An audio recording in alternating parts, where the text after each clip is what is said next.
வணக்கம். இன்றைக்கு அக்கினி குஞ்சு காணொளி வலையொலி ரீதியாக இன்றைக்கு மறுபடியும் இந்த வாரம் மீண்டும் ஒரு கருத்தியல் சார்ந்த விடயத்தை பேசுறதுக்காண்டி நாங்கள் மீண்டும் இணைஞ்சிருக்கிறோம். மறுமுனையில் வந்து ரமணன் இருக்கிறார். ரமணன், வணக்கம் ரமணன். வணக்கம் அண்ணா, வணக்கம். இன்றைக்கு இன்றைக்கு ஒரு சமூகத்துல ஒரு மக்களுக்குள்ள தெளிவில்லாத ஒரு விடயம் ஒன்று இருக்குது. சாதி மற்றது தீண்டாமை. சாதி மற்றும் தீண்டாமை இது சார்ந்து பேசுவோம்னு யோசிக்கிறேன். என்ன நினைக்கிறீங்க இதை பற்றி? கட்டாயம் அண்ணா, இன்றைக்கு நாங்க பேச வேண்டிய தேவைகள் இருக்குது. சமூகத்துல சில ஏற்றத்தாழ்வுகள், வேறுபாடுகள் காரணமா நாங்கள் இந்த தலைப்பை பற்றி நாங்கள் பேசுறது மிகவும் பொருத்தமா தான் இருக்கோம். நிச்சயம். அதாவது இந்த வஞ்சியா மக்கள் இப்ப பாத்தீங்கன்னு சொன்னால் தமிழ்நாட்டை எடுத்துக்கொண்டாலும் சரி, இப்ப இலங்கையை எடுத்துக்கொண்டாலும் சரி, இந்த இது சார்ந்த இந்த சாதி பற்றிய சாதி எதிர்ப்பு போராட்டங்கள்ல நடந்திருக்குது. இப்ப அதாவது இது இந்த இந்த போராட்டம் வந்து தெளிவா வந்து மக்களுக்கு எடுக்கேட் பண்ணப்படையது. அதாவது மக்கள் நினைக்கிறார்கள் சாதி என்றாலே கூடாது நினைக்கிறாங்க. அதாவது சாதி கூடாது என்றால் நாங்க பெண் என்ற ஒரு சாதி இருக்கக்கூடாது வந்துடும். அதாவது அதாவது ஒரு சமூகத்துல அதாவது அதாவது வந்து சமூகத்துல வந்து பிரிவென்றாலே பிள்ளை நினைக்கிறோம். இதுதான் இதுதான் இது அறியாம வந்து மக்கள் வந்து ஒரு அறியாம கேட்கிறாங்க. பிரிவென்றாலே பிள்ளை அது மக்களுக்கு வந்து சாதிக்கும் தீண்டாமைக்குமான வித்தியாசம் தெரியல. அதனாலதான் இந்த கருத்தியலை நான் பேச வேண்டி இருக்கு. கட்டாயம். இதை பற்றி உங்களோட சிந்தனை என்ன சொல்லுது? இப்ப நீங்க பிரிவுகள் என்று சொல்றீங்க. பிரிவுகள் அவசியமானவை என்றதை நீங்க சொல்றீங்க. இப்ப சாதியம் என்ற விஷயத்துல நிச்சயமா அதை நான் தெளிவா சொல்லிட்டால் நல்ல. ஏனென்றால் இப்ப பாக்குறவங்க சில பேருக்கு அது எந்த பிரிவுகளை பற்றி கதைக்கிறோம் என்றது விளங்காமல் இருக்கலாம். ஆமா. இப்ப வந்து சாதிகள் என்ற விஷயத்துல நீங்க அந்த பிரிவுகள் என்றதை நீங்க கொஞ்சம் தெளிவா வரையறது சொல்லிவிடுங்க. அதாவது வந்து ஒரு முழுமையான ஒரு பொருளை பிரிக்காமல் உண்ண முடியாது. அப்ப உதாரணமா ஒரு பலாப்பழத்தை பிரிக்காமல் சாப்பிட முடியாது. ஓகே. மற்றது அதே மாதிரி ஒரு மரம் என்ற ஒரு மரத்தை பகுக்காமல் அதன் கூறுகளை இனம் காண முடியாது. அதே மாதிரி மனிதன் உடம்புல தனியே உடம்பென்று மட்டும் சொல்லி போட்டால் அது அதன் பிரிவு பகுதிகளை வந்து இனங்கண்டு அதுக்குரிய தொழிற்பாடுகள் அதன் தாற்பயங்களை புரிஞ்சு கொள்ள முடியாது.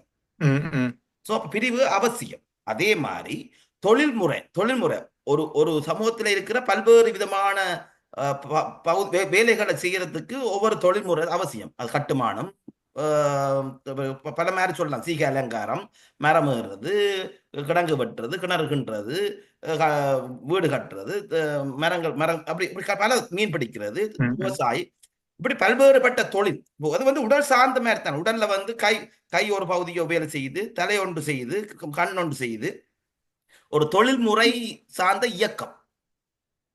ஓகே. நீங்க இதுல வந்து இப்படி பிரிவுகளை நீங்க ஏற்றுக்கொள்றீங்கன்னு சொல்லும் போது நீங்கள் சாதியம் என்ற ஒரு விஷயத்தை நீங்கள் அவசியம் தான் என்று சொல்ல வாரீங்களா? அப்படித்தானே? நிச்சயமா. அதாவது இப்ப ஒரு பறந்து விரிந்த பிரபஞ்சத்தை தனியே பிரபஞ்சம் என்று சொல்லிட்டால், பிரிவுகள் இல்லாம சொல்லிட்டால் மனிதர்களுக்கு புரிய வருமா? அதுல எந்த மாற்று கருத்தும் இல்லை. நீங்க தெளிவா சொல்லிட்டீங்க முன்னுக்கே. இப்போ ஒரு மனிதன் என்று சொன்னாலே, உடல் என்று சொன்னாலே அதுல கை, கால், தலை என்று சொல்லி பல பிரிவுகள் இருக்குது. எல்லாம் சேர்ந்துதான் நாங்க மனித உடல் என்றதை ஏற்றுக்கொள்றோம். அப்ப அதனால இப்ப நீங்க வந்து இப்ப சாதியம் என்றது தேவைதான் சொல்றீங்க. பட் ஆனா அப்படி இருக்கே இல்ல. நீங்க இன்னொரு கேள்வி கட்டாயம் பதில் சொல்லி ஆகணும். இந்த சாதியம் என்ற அடிப்படையில இருந்து வந்த அநியாயத்தின் உச்சகட்டமான தீண்டாமையை பெற்றுக்கு நீங்க பதில சொல்லித்தான் ஆகும். தீண்டாமைக்கு நான் எதிர். தீண்டாமை என்றது வேறு. தீண்டாமை என்றது இந்த அதாவது இந்த வகுக்கப்பட்ட சமூக அமைப்புகள்ல நான் பெருசு நீ பெருசு என்ற சித்தாந்தம் அதுக்குள்ள வந்து பூத்தப்படுது. ஒரு இடைச்செருகள், ஒரு புகுத்தப்படுதா அல்லாட்டிக்கு சாதியமே அப்படித்தான் வடிவமைக்கப்பட்டிருக்கிறதான்றது எங்களுக்கு தெரிய வேணும். இது வந்து புகுத்தப்படுதல்னு சொன்னா அறியாமை கலந்த அறிவிலி என்று தங்களை தாங்களே சமூகத்தில் முன்னிறுத்தினார்கள். சமூகத்தின் மேல் திணிக்கப்படுற ஒரு என்ன சொல்றது இம்பேலன்சஸ், அதாவது ஒரு அழுத்தம் தான் தீண்டாமை. இந்த அழுத்தத்தை பிரயோகிக்கிறது யாரு? இந்த அதாவது சமூக பிரதிநிதிகள், அதாவது அது பல மாதிரியும் பெறலாம். அதாவது ஒரு இப்ப வந்து ஒரு ஆள் ஒரு ஒரு ஒரு கல்வி சார்ந்த அமைப்பா இருக்கலாம், ஒரு அமைப்பா இருக்கலாம், ஒரு ரிலிஜன்ஸா இருக்கலாம். சாதியத்துக்குள்ள ம். சாதியத்தை அடிப்படையா வச்சுக்கொண்டு நடக்கின்ற ஒரு அநியாயத்தின் உச்சகட்டம் தான் நாங்க தீண்டாமை என்று பார்க்கலாம். ஆமா. இப்ப பாத்தீங்கன்னா இந்த நல்லது கெட்டது, நல்லது கெட்டது, பாவம் புண்ணியம், இப்படி இப்படி என்று போய்க்குள்ளதான் அந்த பிரிவினை வருது. ம், ம், ம், இங்க வந்து பாசிட்டிவுக்கும் ஒரு ஒரு தாற்பயம் இருக்கு, நெகட்டிவுக்கும் ஒரு தாற்பயம் இருக்கு. பாசிட்டிவ் இப்ப மக்கள் நிக்கிறாங்க, நெகட்டிவ் வேண்டா கூடாது நிக்கிறாங்க. ம், நெகட்டிவ் தேவை, ம், இருள்ன்றது மனுஷருக்கு தேவை. ஒரு ம், உழைச்சு கலைச்ச மக்கள் ஓய்வு எடுக்கிறதுக்கு நித்திரை தேவை. நித்திரை ம், வந்து எப்ப வரும், எந்த நேரம் வருமோ, இரவுல வரும். ம், இரவுன்றது என்னது, டார்க். டார்க்ண்டா என்ன, நெகட்டிவ். ம், நெகட்டிவ்ன்றது தேவை. ம், அதே மாதிரி அதுக்காண்டி 24 மணி நேரமும் இருட்டுக்க இருக்கிறாரு. அப்போ ஒளி ம், தேவை. இதே ம், மாதிரி தான் நன் நன் அதாவது நல்வினை தீவினை என்று சொல்லி மனிதன் பகுத்தான். ஆண் பெண் என்று பகுத்தான். இதுல வந்து ரெண்டுக்குமே ரெண்டுக்குமே உரிய உரிய ஒரு ஒரு முக்கியத்துவங்கள் இந்த சமூகத்துல இருக்குது. ம், இப்ப வந்து தனியே தனியே நல்லது மட்டுமே விதைச்சு கொண்டு வந்தால் கெட்டது என்னன்னு தெரியாம போயிடும். அப்ப ம், கெட்டதுக்கு கொஞ்சம் பங்கு இருக்கு. ம், இன்பத்தை மட்டுமே செய்து கொண்டு வந்தால் துன்பத்தின் வலிமை கொடுக்கறதுக்கு துன்பம் இல்லாம போயிடும். அப்ப ம், துன்பத்துக்கும் தேவை இங்க இருக்குது. ம், அப்ப இங்க வந்து பிரிவுகள் தேவை என்றது நிச்சயமானது. ஆனால் நாங்கள் நாங்கள் நினைக்கிறோமே பிள்ளைய, அதாவது வந்து நாங்கள் நல்லவர்கள் ரெண்டு போர்டு மற்ற இன்னொருத்தனை கூடான்னு சொல்லி அந்த அந்த பிரிவினை அந்த பிரிவினை இங்கிலீஷ்ல சொன்னால் we should know the different. எங்களுக்கு வேறுபாடுகளை தெரிந்து கொள்றதுக்கு வேறுபாடு அவசியம். இந்த பிரிவினையை பற்றி கதைக்கும் போது தான் நான் கேட்கிறேன். இந்த பிரிவினைக்கான அந்த அழுத்தங்கள் அதிகாரங்களை வந்து யார் பிரயோகிக்கிறது? இப்ப சாதியம் என்று பார்க்க நாங்க நேரடியாக சொல்லலாம், எந்த மக்கள் சாதியை சேர்ந்தவர்கள் தான் அதை செய்ய முடியும், அதாவது அதான் செய்கிறார்கள். அதாவது வந்து அதிகாரத்தில் இருப்பவர்கள் என்று சொன்னால் ஒரு குடும்பத்தில தந்தை வந்து அதிகாரத்தில் இருந்தால் அவர் ஒரு கட்டத்துல ஒரு அதிகாரத்துல நான் சொல்றத அம்மா மனசி கேட்கணும், அதாவது மனைவி கேட்கணும் என்று ஒரு ஆதிக்கத்தை வைப்பார். அது ம், மட்டும் இல்லாமல் தந்தை சொல்ற தன் பிள்ளை வந்து தான் சொல்றதை கேட்கணும் என்ற ஒரு நிர்பந்தத்தை வைப்பார். ம், அதை சொல்றது அதிகாரம்னு சொல்றது. ம், அவர் சொல்லிக்கல அதுக்குள்ள ஒரு கட்டுப்பாடுகளை மேல் நிறுத்துறார். ஓ, ம், பிள்ளை என்றா இந்த சொல்ல கேட்டே ஆகணும். ம். அது குடும்பத்தில இருந்தே தொடங்குது. அந்த அதிகாரம் செலுத்துறது வந்து இந்த குடும்பத்துக்குள்ள அதிகாரம் சரி அப்பாட்ட இருக்குது, அப்படி ஆண்கிட்ட இருக்குன்னு சொல்றீங்க. இப்ப ஆமா. நான் கேட்கிறேன், சாதியத்துல அதிகாரம் அங்க இருக்கு, அது யார்கிட்ட வந்து இருக்கு? அது வந்து நகர்ந்து செல்லுது. ஒரு ஒரு அமைப்பண்டு போய்க்கல ஒரு சமூக குடும்பத்துக்கு இருந்து அது வந்து சமூகமா மாறைக்குள்ள சமூக அமைப்புகள் இருக்குது. ஒவ்வொரு தொழில்சார் தங்களுக்குள்ளேயே தாங்கள் தாங்கள் பெரியவர் தாங்கள் சிறியவர் சொல்லி ஒரு அழுத்தங்களை மாறி மாறி அந்த ஒரு யா, அங்க அந்த நாங்க இப்படி சொல்லலாது, உயர்ந்த மேட்டு உயர் சாதி மக்களிடத்தான் அந்த அதிகாரம் இருக்கின்றதை என் வெளிப்படையா சொல்லலாது. ஓகே. அதாவது வந்து இங்க வந்து இந்த தீண்டாமைய வந்து நீங்க சாதியை ஏற்றுக்கொள்றீங்களா? நான் சாதியிலிருந்து வார தீண்டாமையை நீங்க ஏற்றுக்கொள்றீங்களா? இல்ல, ஆமா. அப்ப தீண்டாமை எங்க இருந்து வருதுன்றது இப்ப நாங்க கண்டுபிடிக்கிறதா இப்ப என்னுடைய கேள்வி. ஓகே. இப்ப நான் சொல்ல வரேன் அப்ப இப்ப பிரபஞ்சம் இந்த இடத்துல நான் உங்களை திருப்ப என்னத்தை கேட்பேன் சொன்னால், ம். சாதியத்தை நீங்க எப்படி ஏற்றுக்கொள்வீங்கன்றதான் என்னுடைய கேள்வியா இருக்கும். அதாவது வந்து ஒரு தொழிலை ஒரு தொழிலை வந்து புரிதலோட வெளிப்படையா செய்யறதுக்கு அந்த அந்த அந்த ஆளுமை படைத்த ஒரு நிபுணர் தேவை. ம், அப்ப அந்த தொழிலை திடகம்சமா செய்கிற ஒரு ஆளை அந்த அந்த அந்த அந்த பெயர் கொண்டு அழைக்கலாம். அதாவது ஒரு மர வேலை செய்கிறவரை நாங்கள் ம், அவருக்கு மர வேலை செய்கிறவர் என்று சொல்றோம். அதுக்கு ம், இங்க இன்னொரு பேர் தச்சன் அல்லாட்டி ம், காப்பெண்டர் இப்படி நாங்க ம், ம், சொல்றோம் தானே. அந்த ம். அடமொழி தேவை. கட்டாயம். அதுக்கு வந்து காரண பேர் அதாவது வலை வீசி மீன் பிடிக்கிறவரை மீனவன் சொல்றது காரண பேர். ம், உழவு செய்கிறவன உழவன் சொல்றது அது காரண பேர். அது ம், காரணம் இதால வந்து பெறப்படுற பேர். இது கட்டாயம் தேவை. ம், ஆனால் அங்க பிழை இல்லை, பிரிவுகள் பிழை ம், இல்லை. ம். ஆனால் இங்க வந்து அந்த ஒவ்வொரு ஒவ்வொரு பக்கத்துல நடக்கிற ஆளுமைகள் வந்து தாங்களான் மேதாவிகள் என்று சொல்லி வரணுமே. அங்க வரியம். வந்து ம், தீண்டாமை செலுத்தப்படும். ம், அதாவது அதாவது சொல்றது மேலாதிக்க சித்தாந்தம். ம், இதுதான் மேலாதிக்க சித்தாந்தம் தான் மேட்டுக்கூடி சித்தாந்தமா மாறப்பட்டது. ம். இப்ப நாங்கள் தீண்டாமை எப்ப நாங்கள் இல்லாமல் செய்யலாம்? நான் உங்கள்ட்ட கேட்கிறேன். ஓகே. உதாரணமா ஒரு குளம் இருக்குதானே, குளம். ம், குளம் வந்து ஆற்றோட தொடுக்கப்பட்டிருக்கணும். ம் அப்பத்தான் ஒரு புதிய தண்ணீர் வந்து அந்த ஆற்றுக்குள்ள வரும். ம் ஆனால் அந்த ஆற்று தொடுசல் இல்லாட்டி சுத்தி வர கட்டுப்பட்டுட்டால் அதுக்குள்ள வந்து தேக்கங்கள் நடக்கும். ம் புதிய சித்தாந்தங்கள் உள்புகாத வரைக்கும் அங்க ம் பழைய தண்ணி வந்து சதுப்பாக மாறிக்கொண்டிருக்கும். ம் இப்ப அந்த தேக்கம் தான் ம் அந்த தீண்டாமை. ம் அப்ப அந்த குளம் வந்து அடிக்கடி சுத்திகரிக்கப்படவும் புதிய சித்தாந்தங்களால கட்டியமைக்கப்படவும் ம் இதுக்கு ஏற்புடைமை அவசியம். ம் அதாவது இப்ப நான் உதாரணம் தலையில இருந்து கால் எவ்வளவு தூரம்? ஒரே தூரம் தானே. ஆமாம் அதாவது தலையில இருந்து காலுக்கும் காலில் இருந்து தலைக்குமான தூரம் ஒரே தூரம் தானே. ஆமாம் அப்ப இங்க வந்து கால கீழானதா நிக்கிறாங்களா இல்லையா? ம் அதாவது கால கடையாயதாகவும் தலையாயதாகவும் நிக்கிறாங்களா இல்லையா? ம் அதாவது தலைவன் என்று சொல்ல சித்தாந்தம் இங்க இருக்கிறதுக்கு காரணம் வந்து மேலாதிக்க சித்தாந்தம். ம் அப் ம் இப்ப சரிதானே? நாங்க தலை கீழே இருக்குது, தலை மேலே இருக்குது, கால் கீழே இருக்குது. அப்ப நீங்க இப்ப என்ன சொல்ல வாரீங்கன்னு சொன்னால் அந்த பாகுபாடு இல்லாமல் இருக்கணும். ஓ, அது வந்து பாகுபாடுக்கு காரணம் அறியாமை, அதாவது தெளிவின்மை, அப்ப நாங்க கிளாரிட்டி. வெளிப்படையாக சொல்லலாமே நாங்க அப்ப இந்த சாதியமே தேவையில்லை என்று. சாதி தேவை பிரிக்காமை அந்த நீங்க ஒரு சொல்லி. இப்ப நாங்கள் பார்த்த இப்ப நாங்க கதைக்கிறதுபடி பார்த்தால் அந்த அதிகாரம் வந்து ஒரு உயர்மட்ட ஆக்கள்கிட்ட இருக்குது. இப்ப நாங்கள் உதாரணத்தின்படி பார்த்தால் ஏற்புடைமை இருக்கணும் மட்டும் சொல்றீங்க, பிரிவுகளை நாங்கள் ஏற்றுக்கொள்ளணும் என்று சொல்றீங்க. ஆனால் தீண்டாமை என்றது வந்து தவிர்க்க முடியாமல் இருக்குது. அப்ப இப்ப தீண்டாமையை நாங்கள் இல்லாமல் செய்யணும் என்று சொல்லி சொன்னால், இப்ப நீங்க சொன்ன உதாரணத்தின்படி பார்த்தால் இப்ப தலை மேலே இருக்குதால நாங்கள் உயர்ந்து என்று நினைக்க கூடாது, கால் கீழே இருக்குதுன்றாலும் அதை நாங்கள் தரக்குறைவா நினைக்க கூடாது சொல்றதுலயே எனக்கு அதுலயே நாங்க அடிப்படையை வச்சு பாக்கல. இது ஏற்புடைமை வந்துட்டால் சாதி அற்று போயிடும் என்றது சித்தாந்தம். ஏற்புடைமை அதாவது இப்ப வந்து அதாவது ஒரு கார்பெண்டர் வீட்டுல வந்து ஒரு விவசாயி மாதிரி கல்யாணம் கட்டலாம். அதுல எந்த பிழையும் இல்லை. ஆனால் அதை கட்டக்கூடாது நினைக்கிறது தீண்டாமை. அதாவது வந்து ஒரு விவசாயி வந்து ஒரு மீனவ குடும்பத்துல பெண் எடுக்கலாம், அது ஏற்புடைமை. அத வந்து ரெண்டுல ஏறாவது ஒரு ஆள் வந்து இல்ல நீ செய்யக்கூடாது உண்ட சாதியில போய் செய்யறன்றதா தீண்டாமை. விளங்குதானே?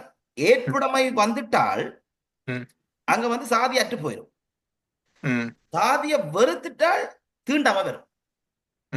விளங்குதானே? சாதி இது சாதி என்று சொல்லி சாதிய வெறுத்துட்டால் தீண்டாமை அங்க மேல் நிற்கப்படும். ஏற்புடைமை வந்துட்டால் சாதி வந்து இல்லாம போயிடும். புரியுதா? சரியா? துல்லியமான மிக நுண்ணியமான ஒரு விஷயம். இதுக்கு இது வந்து நீங்க இப்ப இந்த இடத்துல கல்வியை வலியுறுத்துறீங்களா? அப்படித்தானே? இப்ப ஒரு கல்விய ஒரு பகுத்தறிவு, ஒரு ஏற்புடைமைக்கான ஒரு மனப்பாக்குவம், அதான் நீங்க இப்ப வலியுறுத்துறீங்களா? கல்வி மட்டும் இல்ல, பட்டறிவும் படிப்பறிவும் ரெண்டும் கலக்கணும். பட்டறிவும் பகுத்தறிவு வந்து இங்க வந்து கடந்த காலத்துல வந்து இந்த கல்வி இந்த சமூகத்துல வந்து போதிக்க வச்சவனாலதான் இது வந்து உட்புகுத்தப்பட்டது. போதிக்கிறதுக்கு சொல்லி பெருசு சின்னன் பார்த்து இது பெருசு சின்னன் இது இது இது நல்லது இது கொட்டது இப்படி பிரிக்க போய்த்தான் இந்த பாகுபாடு வந்தது. அதிண்ட புரிதல் பிரிக்கப்பட்டதும் நல்லதுக்காண்டிதான். ஆனால் அதை உணர்ந்து கொண்ட விஷயம் பாகுபாடோட. இப்ப வந்து ஒரு கைக்கு 5 விரல் தேவையா இல்லையா? கட்டாயம். 5 விதமா இருக்கா இல்லையா? 5 தொழிலை செய்தா இல்லையா? அப்ப அந்த பிரிவு தேவை, அதை ஏற்றுக்கொள்வேன். ஓகே, இந்த 5 பிரிவுகளும் எங்களுக்கு தேவை, சமூக அமைப்புக்கு தேவை, அதை ஏற்படும். ஆனால் இதுல நாங்கள் ஒன்று முன்னிறுத்த தேவையில்லை. ஒவ்வொன்றுக்குமே தனித்துவம் இருக்கு, ஒவ்வொரு சாதிக்கும் தனித்துவம் இருக்கு, ஒவ்வொரு மனிதருக்கும் தனித்துவம் இருக்கு. அந்த ஏற்புடைமை அவசியம். இதுல ஒன்று பெருசு நான் சின்ன அந்த கருத்தியல் தான் தீண்டாமை. நான் பெருசு நீ பெருசு, நான் சின்ன உன்னோட கூட கிடக்கு என்ன கொஞ்சம் குறைவு, உனக்கு கூட தந்துட்டாரு அப்படி அந்த அதுதான் தீண்டாமை. இப்ப வந்து கடந்த காலத்துல இந்த சமூகத்துல பேசப்படுற வர்ணாச்சிர தர்மமா இருக்கலாம், மற்றது அந்தனர் தான் பெருசு, அதாவது மற்றவர்கள் கீழானவர்கள் சொல்லி அந்த மண்டைக்குள்ள உள்ளுக்கு வச்சுக்கிற அந்த கழிவுகளா இருக்கலாம். இதுக்கெல்லாம் தீண்டாமை. அதாவது வந்து இங்க எந்த சாதிக்கும் இழிக்கானது இல்லை. அதாவது வந்து உண்மையை சொன்னா யாரும் எந்த தொழிலும் செய்யலாம். யாரும் ஒரு அறிவுடைமையால, ஒரு ஆற்றலால, ஒரு பட்டறிவால யாரும் எந்த தொழிலை செய்யலாம். அதே ம், மாதிரி யாரும் எந்த எந்த சமூகத்திலையும் பெண் எடுத்து திருமணம் செய்யலாம். ம், அதுல பிழை இல்லை. ஆனால் கடந்த காலத்துல அந்த பழக்கம் இருந்தது என்னன்னு சொன்னால், ஒருத்தன் தன் சாதிக்கலையே கல்யாணம் கட்டத்துக்கு காரணம் என்னன்னு சொன்னால், அந்த தான் சார்ந்த கலைகளை வந்து கற்றுக் கொடுக்கறதுக்கும் அந்த பழக்க வழக்கங்களை தெரிஞ்சு கொள்றதுக்கும் ஏற்புடைய பெண்களும் ஆண்களும் அதுக்குள்ள இருக்கிறதால அந்த சாதி வளரும்ன்றதுக்காண்டி அவங்க செய்தாங்க. ஒரு ஒரு ஒரு ஒரு குறுகிய மனம் தான் அது. ம். ஆனால் அது வந்து பிறகு தீண்டாமையா மாறினது எப்படி? ஓ, இந்த சாதி இதெல்லாம் எடுக்கலாம், இது எடுக்கக்கூடாதுன்னு சொல்லி ஒரு ஒரு ஒரு ஒரு உட்குத்தல் வந்துடுது. ஒரு ஒரு ம். ஒரு ஒரு கழிவான சிந்தனை. ஒரு கழிவென்று சொல்லக்கூடாது, கழிவென்று கூட நான் சொல்ல விரும்பல. ஒரு அறியாமை. கழிவென்று சொல்ல இங்க கழிவென்றது ஒன்றுமே இல்லையா. ம். கழிவென்று ஒன்றும் இல்லை. காலும் தேவை, தலையும் தேவை, தலையும் தேவை, காலும் தேவை. இதான் ம். சித்தாந்தம். ஆணும் தேவை, பெண்ணும் தேவை. அதே ம். மாதிரி இவங்க வர்ணாசிரம தர்மப்படி சொல்ல போனால் பிராமணன் உயர்ந்தவனும் இல்லை, அதே மாதிரி சூத்திரன் தாழ்ந்தவனும் இல்லை.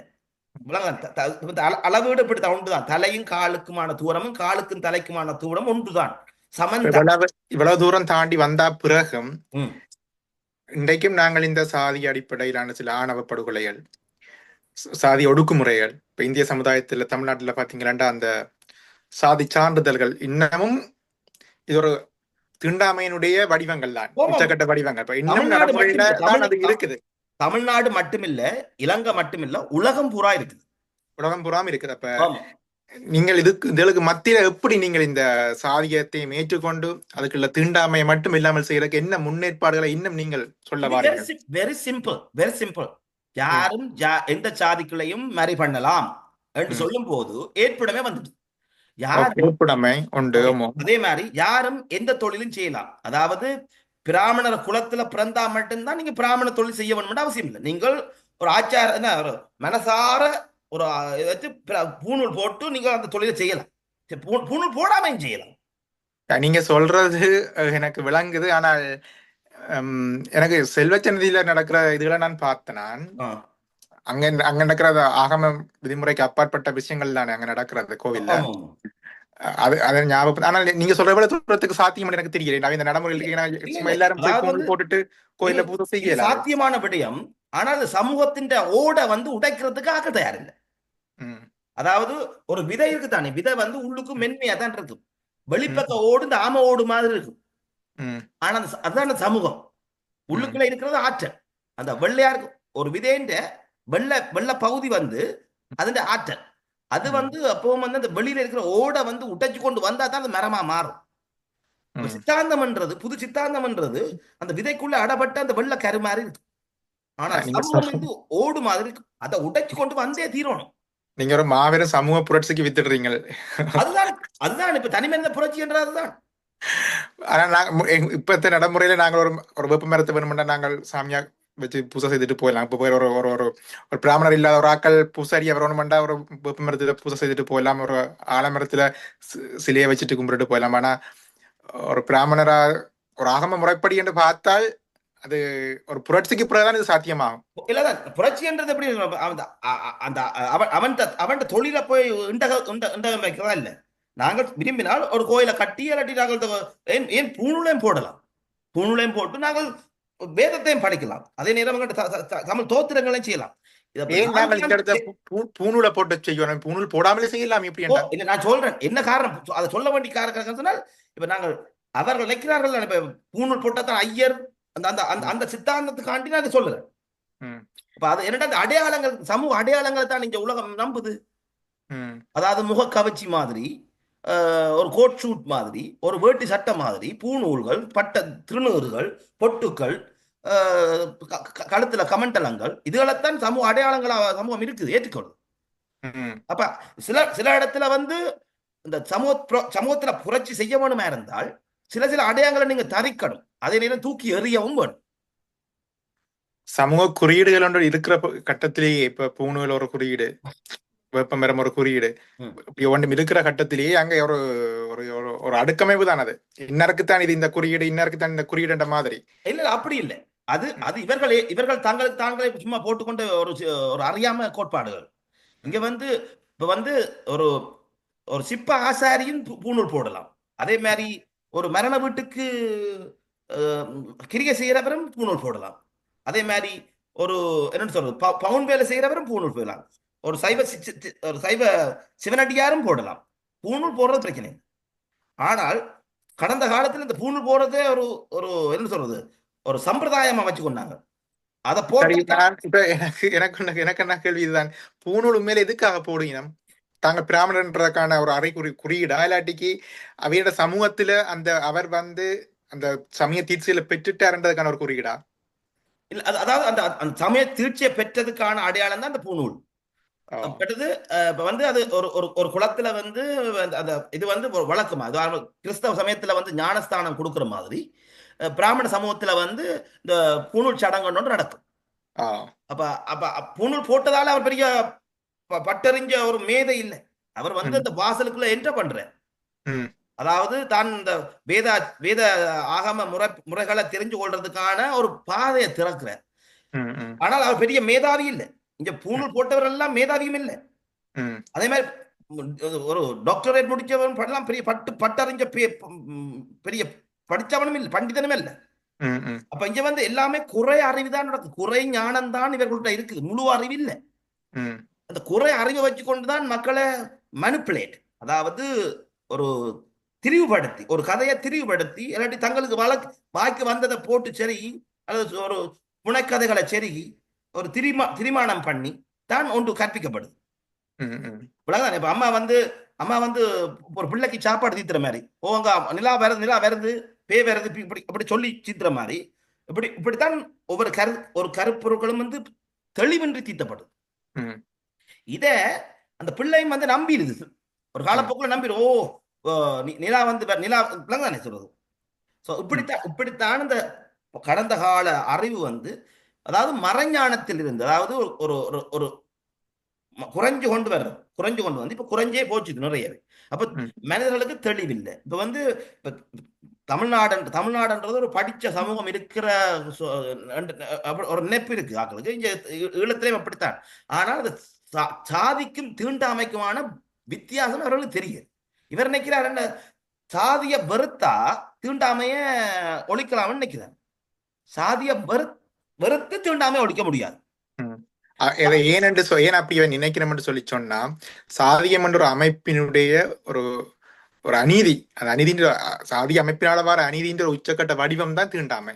ஓம் அப்ப அதை நிச்சயமா. அதை அதை இல்லாம போனா இது இல்லாம போக மாட்டேன் அவங்க நினைக்கிறேன். அப்ப நினைக்கிறது தப்பு நினைக்கிறேன். இல்லை. பட் ஆனால் நீங்க சொல்ற மாதிரி ஒரு தெளிவு நுணுக்கமான ஒரு ஒரு தங்கள் பட்டறிவால அந்த வித்தியாசத்தை உணர்ந்து கொள்ளணும். ஆமா. இப்படி உணர்ந்து கொள்ற சமூகம் இருக்கிற கட்டத்துலதான் நீங்கள் சொல்ற ஏற்புடைமை ஊடாக சாதியத்துக்குள்ளேயே தீண்டாமை நாங்கள் இல்லாமல் செய்யலாம். ஆமா, தீண்டாமையே இல்லாம பண்ணலாம்.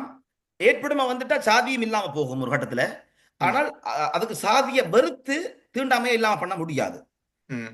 என்றால் இப்ப வந்து பக்கத்து வீட்டு கல்லறிகிற மாதிரி, நீ ம். வேண்டாம் நீ வராதேன்னு சொல்ற மாதிரி, அண்டா அவன் திருப்பி எறிஞ்சு கொண்டே இருப்பான். ம். அப்ப அங்க வந்து தீண்டாம ஒழிய போறது இல்ல. ம். ம். ம். அப்ப முதல் ஏற்புடைமை முக்கியம். அதாவது சாதி தேவை என்றதை ஏற்றுக்கொள்ளணும். ம். சாதியை சாதி தேவை.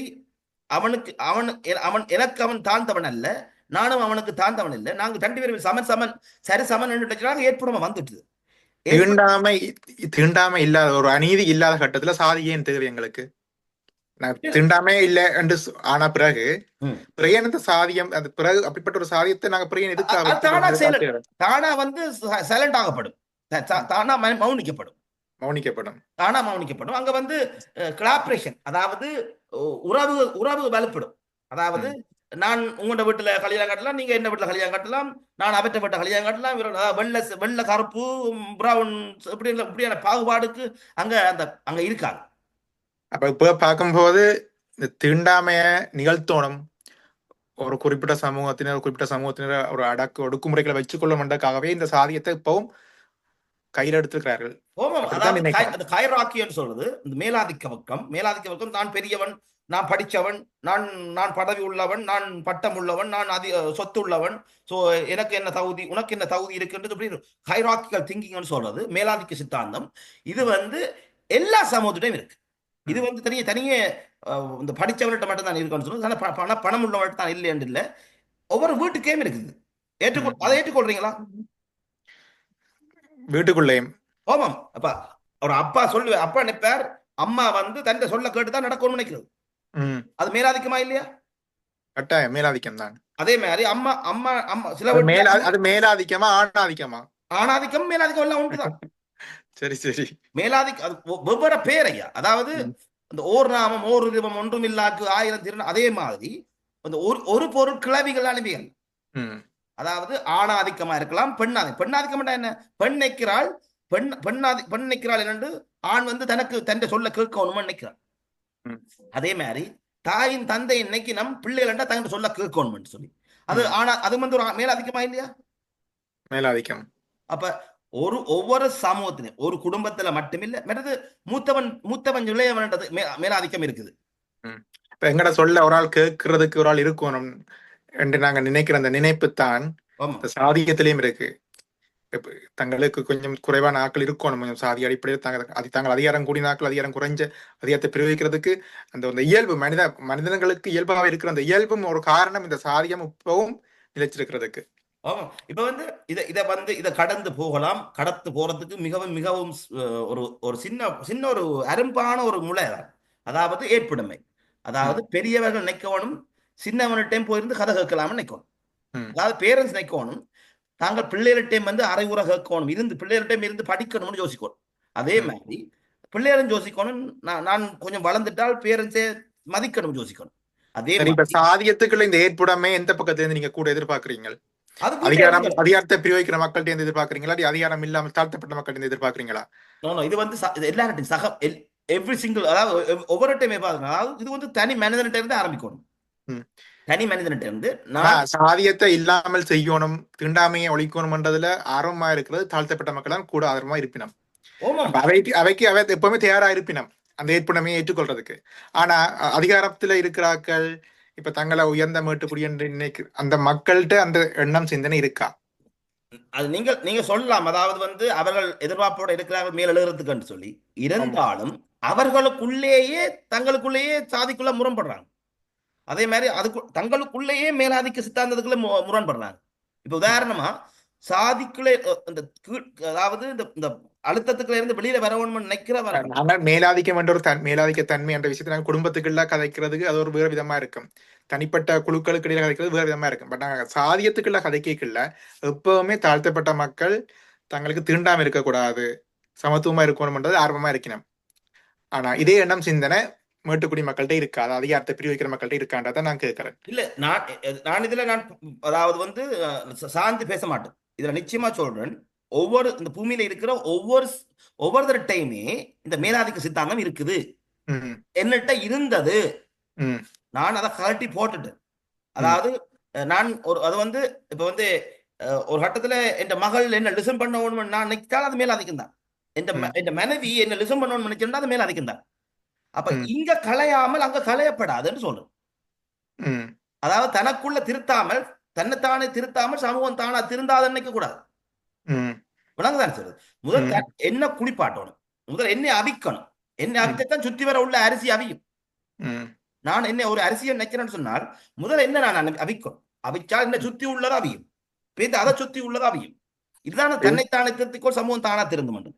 இதுல எது வேலை செய்யும்? இப்ப நாங்கள் எங்களை ஒரு தனிப்பட்ட தனிப்பட்ட கூறுகள் தங்களை மாற்றிக்கொள்றதன் மூலம் முறைமை மாறும்ன்றத வேலை செய்யுமா, இல்லாட்டி நாங்கள் ஒரேடியா முழுமையை மாற்றுவதன் மூலம் தனிப்பட்ட ஆக்கள் மாறுவோம்ன்றது எது இங்க சரியா வேலை செய்யும்? சாதியத்துக்கு சொல்லுங்க. மிகவும் துல்லியமா வேலை செய்யறது தனி மனித புரட்சி. தன்னைத்தானே திருத்திக்கோள் சமூகம் தானா திருந்தும். இது சாதியத்துக்கு வேலை செய்யும்னு சொல்றீங்களா? எவ்வளவு தூரத்துக்கு வேலை செய்யும். அதாவது குடும்பத்துக்கு வேணுமென்ற குடும்பத்துக்கு வேணுமென்றா நாங்க கதைக்கலாம். நீங்க உன்னை மாத்து, நான் என்ன மாத்துறேன், பிள்ளைகள் மாறணும்னு நாங்க கதைக்கிறது வேற விஷயம். அது அவைக்கு அட்வைஸாக கூட சொல்ல தேவையில்லை.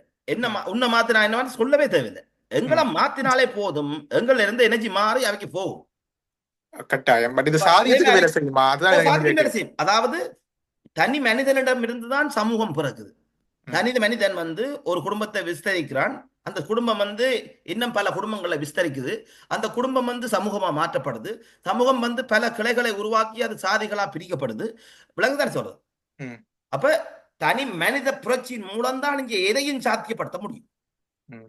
சோ சாதி என்றது சாதி பிரிவுகள் பிழை அல்ல.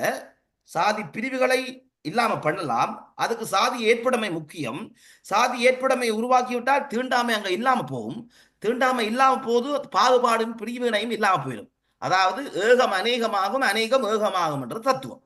ம். இது சார்ந்து உங்களோட எதிர்வாதம் ஏதாவது இருக்குமா?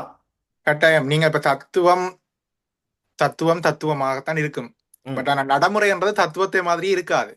நடைமுறைகள் தான் தத்துவாக ஆக்கப்பட்டது. அதாவது ஞானம் என்றால் என்ன? ஒரு ஒரு மரத்தின் அசைவு, ஒரு நீர் வீழ்ச்சியின் நெளிவு சுழிவுகள், அதாவது ஒரு அருவி வந்து நீராகி நீர் துளியாகி வந்து நீர்வீழ்ச்சியா பாருது, அருவி ஆகுது, பிந்த நதி ஆகுது, பேந்து குளம் ஆகுது, சமுத்திரம் ஆகுது.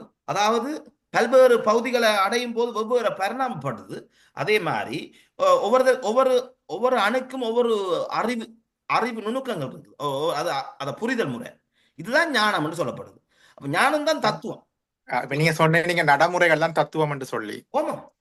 கார்ல் மார்க்ஸ் வந்து ஒரு தத்துவத்தை சொன்னார். ஒரு பொருளாதார அடிப்படையில் ஒரு தத்துவத்தை சொன்னார். ஆமாம். சமூகங்கள் வந்து ஆரம்ப காலத்துல கம்யூனிஸ்டா இருக்கும், சோசியலிச சமத்துவம் பெறும், சமதர்மம் பெறும், இப்படி ஒரு நவீன கம்யூனிசம் ஒரு ஒரு ஒரு ஒரு ஒரு இமேஜினேஷன் கற்பனையான சமூகத்தை கூட சொல்லி இருந்தார். அதான் கற்பனைகள் எல்லாம் நிஜமாக்கப்படும். கற்பனைகள் எல்லாம் நிஜமாக்கப்படும். அது கற்பனையை வடிவா சீரா கற்பனை என்று நினைக்காமல் அது கற்பனை பண்ணினாலும் அதன் இது நடக்கக்கூடிய சாத்தியங்கள். அவர் சொன்ன அந்த ஒரு அடுக்கம் ஒரு கட்ட ரீதியான ஒரு சமூக அமைப்புகள்ல கூடி அது முற்றுமுழுதா சோவியத் ரஷ்யா உடைஞ்சதோடய அந்த சமதர்மங்கள் எல்லாமே அது உலகத்திலேயே வீழ்ச்சி அடைஞ்சிட்டது. இல்ல அதை வந்து அடக்குமுறையால சமத்துவத்தை கட்டியமைக்க முடியாது. ஓகே, பட் எது நடைமுறைதான் தத்துவமா நடைமுறையான்றது எங்களுக்கு அதுல இப்ப நாங்க விவாதம் செய்து நாங்கள் எது என்று கண்டுபிடிக்கிறது இப்ப எங்களோட நோக்கம் இல்லை. பட் ஆனா உண்மையிலேயே எங்களுக்கு சாதியம் இருந்தாலும் சரி இல்லாவிட்டாலும் சரி தீண்டாமை என்றது கட்டாயம் இல்லாமல் ஒழிக்கப்பட வேணும். ஏற்புடைமை இருந்தா தீண்டாமை இல்லாம இந்த ஏற்புடைமைக்காக கட்டாயம் ஒரு தனி ஒரு சமூக புரட்சியை வெடிக்கணும் அதான் இப்ப அதுதான் அதன் மூலம் தான் அது சாத்தியமா இருக்கும் நான் நினைக்கிறேன். அதாவது வந்து ஐயா அந்த உளுப்பி கதை தெரிந்தானே. உளுப்பி அதாவது வந்து உளுப்பி வந்து எடுத்த வீச்சுக்கு பெரிய உருண்டையா உருட்டுறது இல்லை. அது ஒரு சின்ன மெலத்தை எடுக்கும், இன்னொன்றோட சேர்க்கும். அது 2 ஆகும், பேந்து 3 ஆகும், பேந்து 4 ஆகும். அப்படி சுருட்டி கொண்டு போல தன்னை விட பெருத்த ஒரு கோள் மாதிரி அதை உருவாக்கியது. அதே மாதிரி தான் இந்த தனிமனித புரட்சின்றது. நாங்கள் இப்ப இது வெறுமனே 2 பேர் பேசுறேன்னு கூடாது. இது வந்து இந்த செய்தி வந்து கசிஞ்சு சமூகத்துக்குள்ள ஒருதனுக்கு போகும். இப்ப வந்து சாதி வேண்டாம்னு சொல்லி எதிர்க்கிறவன் ஏற்புடைமைக்கு பூந்துடானா தீண்டாம இல்லாம போயிடும். அது புரட்சி. எப்படித்தான் கால் மாஸ் வந்து ஒரே நாள்ல புத்தகத்தை எழுதினவரா? அது உலகம் பூரா பெரிய தத்துவமா உருவாரத்துக்கு எவ்வளவு காலம் கிடைக்குது. அது எப்பவுமே வந்து ஒரு ஸ்பார்க் தான், ஒரு ஸ்பார்க், ஒரு சரியான விதகானும் ஒரு காட்டை உருவாக்குறது, ஒரு சரியான தீக்குச்சி காணும் ஒரு காட்டை அழிக்கிறது. ரெண்டுமே பாசிட்டிவாகவும் செய்யலாம், நெகட்டிவாகவும் செய்யலாம். எல்லாம் ஒரு துகள் தான் இல்லையா? எதிர்பார்ப்போம் ஒரு தீண்டாமை இல்லாத ஒரு சமூக மாற்றத்தை உருவாகும் என்று ஒரு காலம் எங்கேயோ இருந்து நாங்கள் அதை பார்க்கலாம். நிச்சயமா. நன்றி. நீங்க என்ன இந்த கருத்தை பற்றி என்ன சொல்ல வாரீங்க? ஒரு எதிர்பார்ப்பு தான் இருக்குது. நீங்க சொன்ன மாதிரி ஒரு அந்த விஷயத்தை நான் எதிர்பார்க்கிறேன். அது அப்படி ஒரு விஷயம் நடக்கணும்னு நான் எதிர்பார்க்கிறேன். பட் ஆனா இந்த நடைமுறையில் இருக்கிற பிரச்சனைகளை தாண்டி நீங்க சொன்ன மாதிரி அந்த ஏதாவது ஒரு தீப்பொறி மாதிரி ஒரு விஷயம் இல்லாட்டிக்கு ஒரு சம்பவம் அப்படி ஒரு நிகழ்வு பிற்பாடு அது சாத்தியமாகலாம். அதான் எண்ணம் போல் வாழ்க்கை. எண்ணியாங்கு எண்ணிய திண்ணியராக பெறு. எண்ணத்தை திடமா யோசிச்சோம் என்றால் அது வந்து உருப்பெறும், கருப்பெறும், அது பெருசு பரிணாமப்படும். அவ்வளவுதான். ஓகே, நாங்க முடிப்போம். நன்றி. மீண்டும் ஒரு அடுத்த ஒரு ஹெரிங்கோட ஒரு கருப்பொருளோட மீண்டும் சந்திக்கிறோம். நன்றி, வணக்கம். நன்றி, வணக்கம்.